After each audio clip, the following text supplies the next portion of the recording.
Hey, it's your man Roger D, and I'm back with another video, but this time it's about the Sonos 5.1 surround sound. So you may have seen a video of me doing the Sonos Move, which was their new entry level speaker, but still quite expensive, but still does the trick. That one ran on Bluetooth as well, whereas these ones work on Infinite and wireless, and it's really hard to make these speakers to make them into traditional speakers. But if you leave your comments down below, I can tell you how to do it, because that's how I've done it. I've got my laptop, and obviously it's still controlled by my phone, and this music is basically not on a streaming service or anything like that, but the way that I've done a computer is the way I've done it as a streaming service, so it can work for all the speakers. And technically it could be working for your TV as well. So we've got the Sonos Beam in the front here, we've got the big subwoofer as well, and then we've got the SL1s, and these are Gen 2, and they work on AirPlay and obviously Apple and Android. They're definitely working on both parts of the fence, so it's really quite cool. And they're all voice activated with Google Assistant and also Siri, and probably something else, because yeah, they're Sonos, so that's how it runs. It's a bit weird though, 3 white speakers and 1 black speaker, but yeah, that's how Sonos sent it over. So basically these are all wireless, so they're just literally connected up through mains, and then obviously connected up through the app on the phone, and then getting all the devices paired together, then signing in and going through all the additions of setting up all the speakers. Now basically what I've done is I've got Adobe Editions here, and I've got a microphone in the front, so you can kind of listen to it, what it would sound like if you're kind of in like a studio place. I'm gonna have the volume going like at low volumes, and then I don't really want it to peak in the red, and then you basically turn it up on your headphones or on your speakers, and this is what you're gonna kind of hear. Now I've already heard these since way before Christmas 2019, but I've only just got worked it out how to connect them all up together. Now basically we've got a subwoofer, then we've got the 2 speakers, so we've got left and the right, and we've got a center speaker, which is the Beam. Now if you've got your computer set up or a TV, there's many different ways that you can set this up, and it's pretty crazy. But anyway, I've got it set up in Adobe Edition, so you can kind of have a little listening pleasure, and then what are your thoughts? And then we'll go through the prices as well.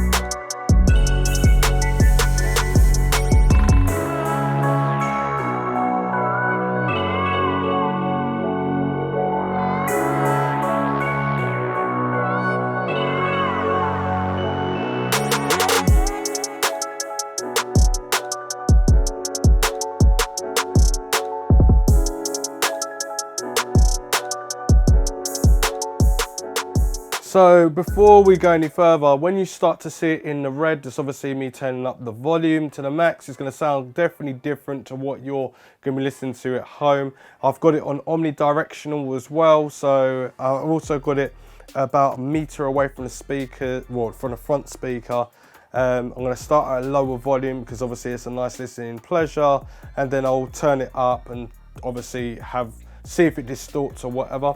We've got a big subwoofer on the side there, on the left hand side. Normally that would be in the background where it's hollow, so to produce more sub bass, or you would have it so it's in front of you but on the left hand side channel. And then we've got also a left and a right channel, which is already set up for your left and rights. So what I'm going to do is obviously turn on so I can record it for you at home. And then, as you can see where I am about 1 meter away from the speaker, and you can see that it's picking up my voice. And I'm in the room now, so when you're hearing it like this, if I come to the front, this is what you should kind of hear. And then if I come to the back, and this will be like the last bit of the sound that's reverbing off the wall. So now, just gonna start playing some music, and let's check it out. I'm gonna start to turn the volume down first, and then gradually get louder and louder. And all the speakers are connected, and they're all ranging from 5.1 surround sound now. So the subwoofer's on fully, center, left and right.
did there is I turned the microphone down slightly so I could obviously increase the sound levels, and it was about 60% by then.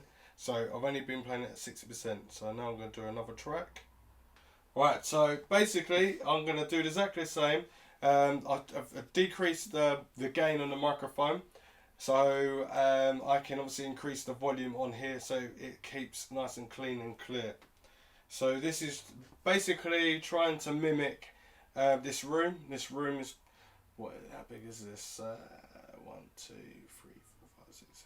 Probably about 10 meters by about 8 meters in width. But anyway, let's go. 10%.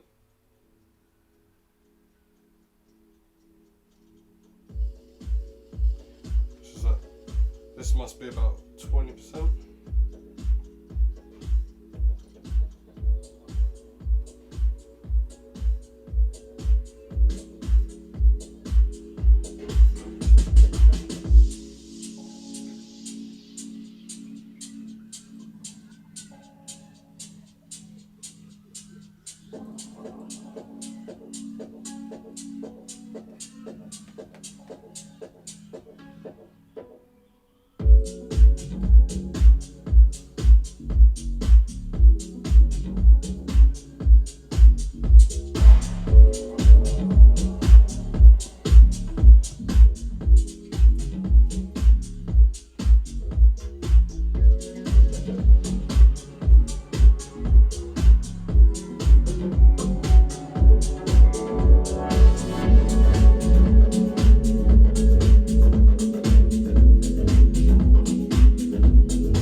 So that volume reached 70% and it had a slight bit of distortion at the top end. So next track. This one's more heavy bass.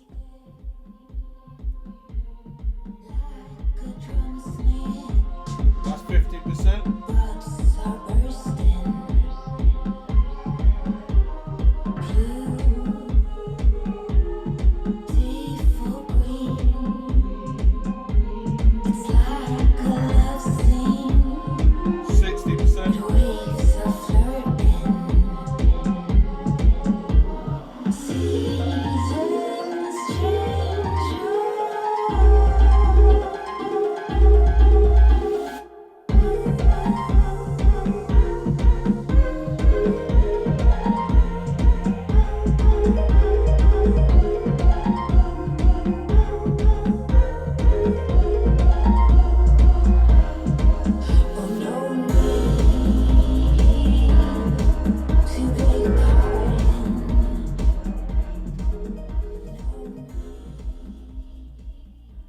So we reached 65% on that one.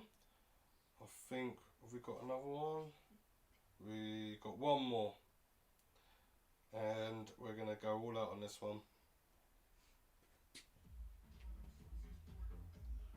So I'm just going to gradually just keep pumping the volume up in increments.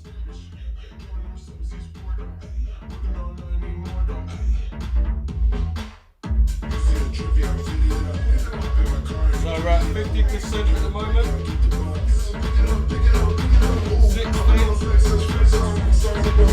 60,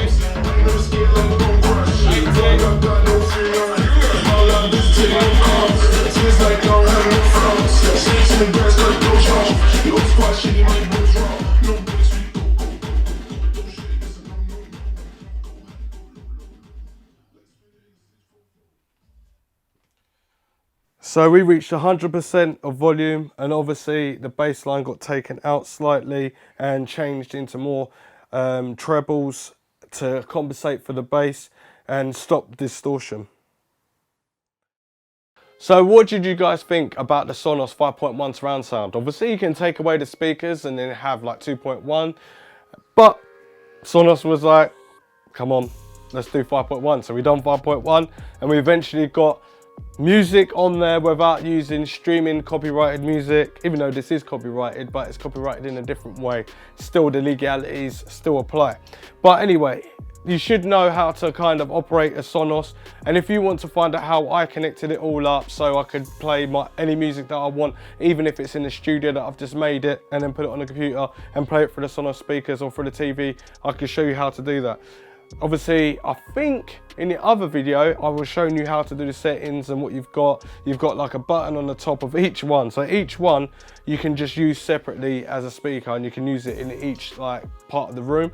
But obviously this is all to use into one part of the room to make a cinema pleasuring experience. So get your popcorn out and then obviously start listening at 5.1 surround sound. So we can play and pause, skip track, skip back, volume up and down, all by touch sensitive like features, as well as holding it down and obviously speaking, and then swapping it over from internet access as well through the cables.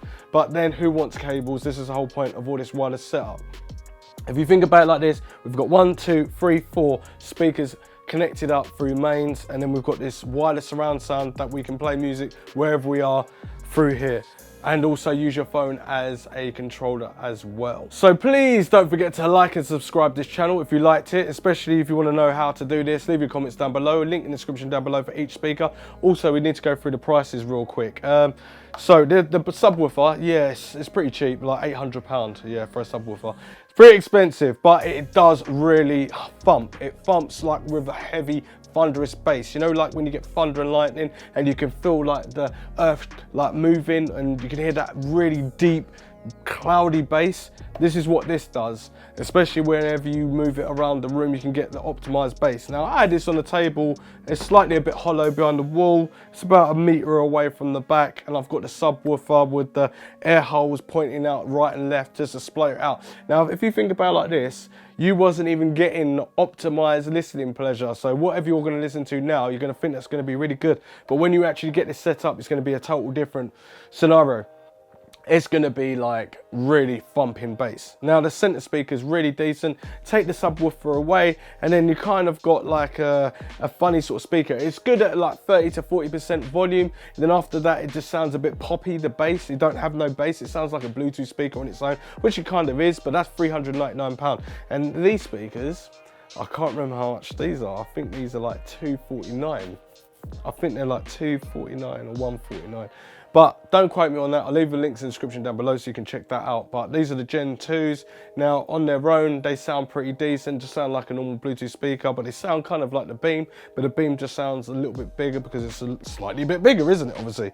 But when you can, now when you connect the Beam and the subwoofer together, you get this, if you like thumping heavy reggae bass or, I don't know, rap music or like, anything that's got really heavy like house music, garage music, drum and bass, put the Beam and the subwoofer together just on its own and it's really heavy, really freaking heavy. But put them all together, you get a good like 5.1 surround sound. So what I'm going to do probably next in another video is I'm going to take these home and put them in with my TV and then position them in the right place and see what they sound like there, because in a studio it's kind of different. This is more of a science trick for you guys so you can hear it properly, but now I'm going to literally take this home and listen to it, and then I'll probably do an update on YouTube stories or something like that. But yeah, it is quite expensive when you look at it like this, but if you've already got a Sonos speaker already, then you know the kind of quality. Now, the other type of quality as well is when we get to around 60 to 65% with turning this up full blast, the bass gets taken out and then the treble gets compensated for the bass. Depends on however we're mixing it up, but it's not like a muddle of sound. It all sounds very good and very collective. It just means that you can't turn it up full blast like normal hi-fi separates at that sort of price range and get thumping heavy bass. But then you would literally, it's like a custom subwoofer. You will have that, and you want it to be pushed all the way with the amplifier that you're going to be buying to push that as well. This is just for people that want things easy. So if you've got Spotify, Amazon Music, YouTube Music, whatever music streaming service, they got you covered. And if you can't, if you got make your own music and you want to know how I do it, comments in the bottom. Just comment down below. Like this video, subscribe, and I'll see you next one. Roger and out.